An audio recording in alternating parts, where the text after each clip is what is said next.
For me, facing the parts of myself that I felt the most shame about, facing those and becoming public with those has been really healing for me and transformative. Welcome to MsMojo, and today we're discussing the untold story of Jennette McCurdy. So, do you have any advice for me or anything? Yes, definitely therapy, a lot of therapy. For this video, we'll be looking at the life and career of the writer, director, podcaster, and former actress, highlighting the shocking details from her new memoir. Are you reading Jennette McCurdy's book? Let us know in the comments. A rough childhood. Born June 26, 1992, Jennette Michelle Faye McCurdy grew up in Orange County, California. Her parents, Mark and Deborah McCurdy, were a working-class family living in a small house with Deborah's parents. Jennette, along with her 3 older brothers, were homeschooled and attended a Mormon church. When the actress was just 2 years old, Deborah was diagnosed with stage 4 breast cancer. Of course, I sympathize with anybody who experiences cancer. That's an incredible struggle. But the way that she manipulated her cancer was very obscure. Breaking into television. By the time she was 6 years old, Deborah had decided Jennette was going to live out her own unrealized dream of being an actress. Wanted me to have a better life than she had, but I also think her approach was very unhealthy and informed by her own lack of self-work, and she lived vicariously through me. Deborah got her daughter a meeting with talent agent Barbara Cameron, the mother of Candace Cameron Bure. She wasn't interested at first, but after some strong convincing from Deborah and an agreement to start acting classes, she took Jennette on as a client. The young girl would later fail an audition for a Paula Abdul dance video, resulting in her mother forcing her to take 14 dance classes each week. I call her Jungle Beast. He does. She's so good. People don't know that she's as good as she is. She's a triple threat. I'm so impressed. Acts, sings, and dances. Whether it was filling her up with Red Bull or telling Jennette to gain sympathy from the casting director by talking about her mother's cancer, Deborah always had a hand in the process. You talked about that at one point in the book. You talked about how she was trying to browbeat, maybe was it an agent or maybe it was a producer, into giving you a role. And she said, okay, now if you need me to pull out the cancer, I'll do the one. And I was like, oh my God. In the year 2000, 8-year-old Jennette McCurdy was cast in her first role. She played a parody of Cassidy Gifford, daughter of Kathie Lee, for a Mad TV sketch. Say something. You're old. Good one, Cass. She was also cast in TV commercials as well as guest parts in popular television shows like Malcolm in the Middle, CSI Crime Scene Investigation, and Law & Order Special Victims Unit. She was regularly cast as a young girl going through harrowing circumstances. I don't want to talk anymore. Just a little longer. No. Holly, please tell me what's wrong. Don't make me say. I'm scared. One of her skills was crying on cue, an impressive feat for actors of any age. However, in one particular audition for Without a Trace, she wasn't able to cry when needed. Feeling upset, she told her mom she wanted to quit acting, which led to Deborah making a scene, claiming their family would lose their golden opportunity. Like so many other child stars, her acting paid the bills. It felt like a lot of pressure. And then I think my mom saw my career as a way out of that life, of that way of living, of that constant grind. Needless to say, quitting was not an option, and Jennette quickly swallowed down her own unhappiness to please her mother. Deborah was known to have outbursts, often violent ones, not only towards Jennette, but to her sons and husband as well. So not only was it chaotic because of the abuse that was happening, and my mom's violent and erratic, unstable behavior, but also because we all lived in fear of her cancer coming back. An unhealthy rise to fame. When Jennette was 11 years old, she began to develop physically. The only thing that would have been worse for me at that time than like hearing that I had cancer was hearing that I was going to have breasts, because growing up meant that I would not be able to pay my family's bills. In an effort to delay puberty and keeping her looking young enough for roles, her mother put her on a restrictive diet and monitored her weight. It really felt to me like we were in a buddy comedy, like doing the hand jives and then like eating 400 calories a day. Like it felt like the happy montage in a movie, only it was this very sick and disturbing situation that I wasn't aware of because I was a child. Jennette herself took to weighing herself several times a day. You can just feel the pressure of it. You can feel everybody kind of body monitoring, food monitoring everybody else in the room. This was the beginning of her anorexia as well as her obsessive-compulsive disorder behavior. Jennette struggled with mental health issues, along with having a mother who emotionally and verbally mistreated her.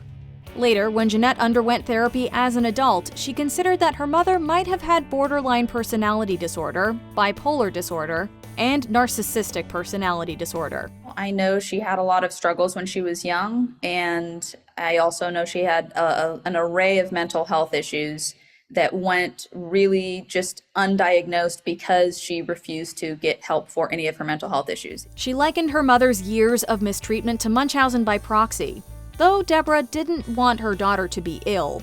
In fact, Jennette was forced to work while she was sick, even when she caught strep throat 6 times over the course of 1 year. I could sense concern in people around me, and I started piecing together, I don't know if reality is mom's reality, but I didn't know how to come to terms with that. At the age of 13, everything changed for Jennette when she won a leading role as sarcastic Sam Puckett on the Nickelodeon TV series iCarly. A large part of Sam's identity revolved around excessive eating, something McCurdy found extremely difficult. Why do they put a bone right in the middle of a ham? McCurdy continued to struggle with disordered eating well into her teens. At 14, she was so small that she still had to use a booster seat in the car. At 16, Jennette got her period, which triggered her anxieties about aging and caused her to relapse back into disordered eating. That sounds unpleasant. In a word, yeah, totally. Deborah remained in control of her daughter's body, but not just with eating. What do you think was going on? I've tried to understand, and that didn't lead me anywhere productive. I would just spin my wheels trying to understand my mom's motives. She insisted on giving Jennette showers until she was 17. Deborah also performed invasive quote-unquote exams on Jennette, claiming that she was checking for cancer. You felt violated. Yes, I absolutely felt violated, and eventually accepting that was the most, I think, integral piece to my own healing and recovery. No one knew what Jennette was going through at home, not even her close friend and co-star Miranda Cosgrove. Deborah didn't approve of their friendship since, according to Deborah, Miranda, quote, didn't believe in God. Hey! Who stopped the elevator? During the 2007 writer's strike, Deborah decided her daughter needed to get into music like other teen stars. When production on iCarly resumed, Jennette split her time between LA, filming during the week, and Nashville, recording music on the weekends. I'm learning the ropes on this crazy road I'm going down. She was planning a tour when her mother learned that the cancer had returned and spread throughout her body. Deborah didn't accompany her on the tour, but would not let her cancel. We're miles apart, but you're in my heart. When she came back, Deborah made sure to point out Jennette's weight gain. By 2012, she was over the whole music endeavor. California's not that far away. I'm not that far away. The Creator. McCurdy had multiple encounters with the show's creator Dan Schneider, who she calls the Creator in her memoir. The TV producer allegedly encouraged her to drink alcohol at 18 and gave her an unwanted shoulder massage. As smart as you're forced to be from an early age in the entertainment industry, you're still naive, and it's an adult's game that I didn't have the tools to play. He was also known to be controlling, verbally attacking the cast and crew on his shows. In a season 2 episode of iCarly, McCurdy had her first ever kiss on camera with Nathan Kress, who played Freddie. Well, that was, Nice. yeah, nice, Good work. thank you, you too. Schneider reportedly made the young actress reshoot the scene several times, yelling and demanding various adjustments. Hey, I hate you. Hate you too. Schneider promised her a spin-off series titled Just Puckett. However, she would ultimately share the spotlight with another young actress. Hi, what's wrong? We can't find our cat. Shut up! My name is Cat! Grief and Scandal. After 6 seasons, iCarly ended in November 2012. Sam and Cat premiered on June 8, 2013. Whoa! You're Sam from iCarly! Yeah, now let's get out of here! What was that noise? I think it's the sound of 2 girls about to be squashed inside a garbage truck! The network had ordered 20 episodes but doubled when the show pulled in high ratings.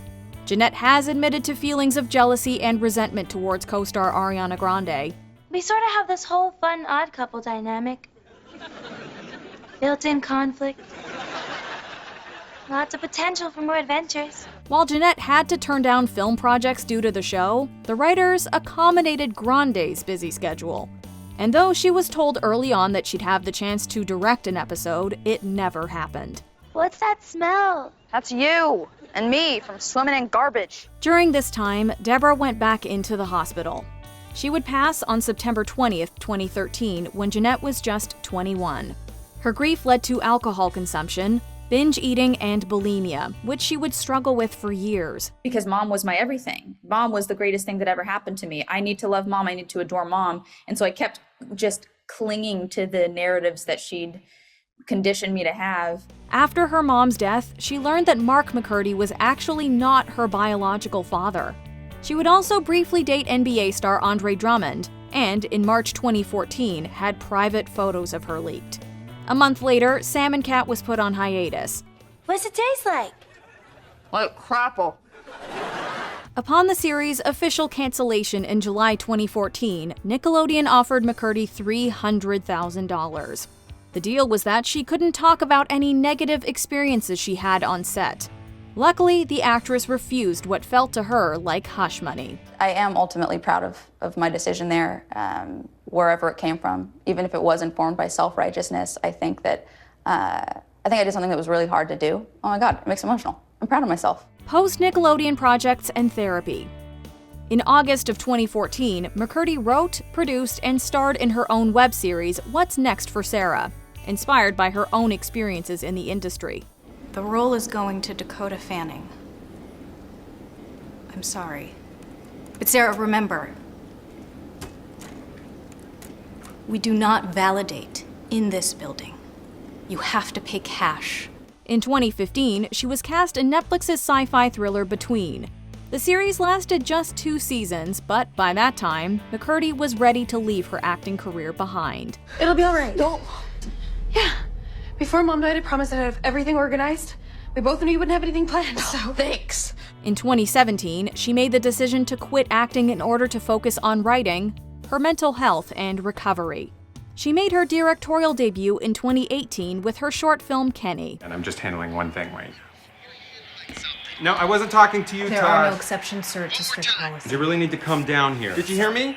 Sir? Okay, but you can hear me now? Before we continue, be sure to subscribe to our channel and ring the bell to get notified about our latest videos. You have the option to be notified for occasional videos or all of them. If you're on your phone, make sure you go into your settings and switch on notifications. Jennette McCurdy today.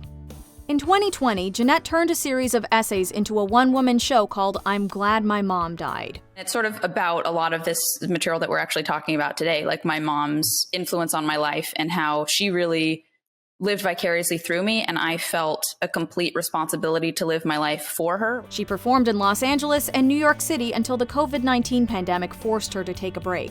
That same year, she started Empty Inside, an interview podcast.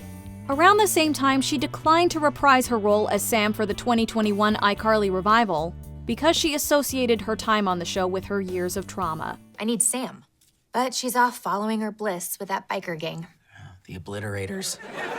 Hope she's okay. It's Sam. I hope they're okay.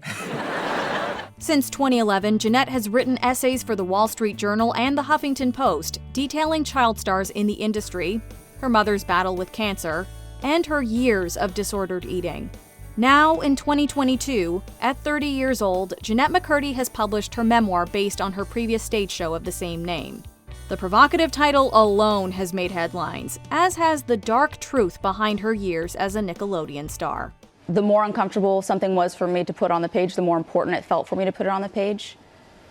That kind of honesty has been truly liberating for me and has led me to a life of fulfillment and authenticity that I hope for everybody. Check out this other recent clip from MsMojo. And be sure to subscribe and ring the bell to be notified about our latest videos.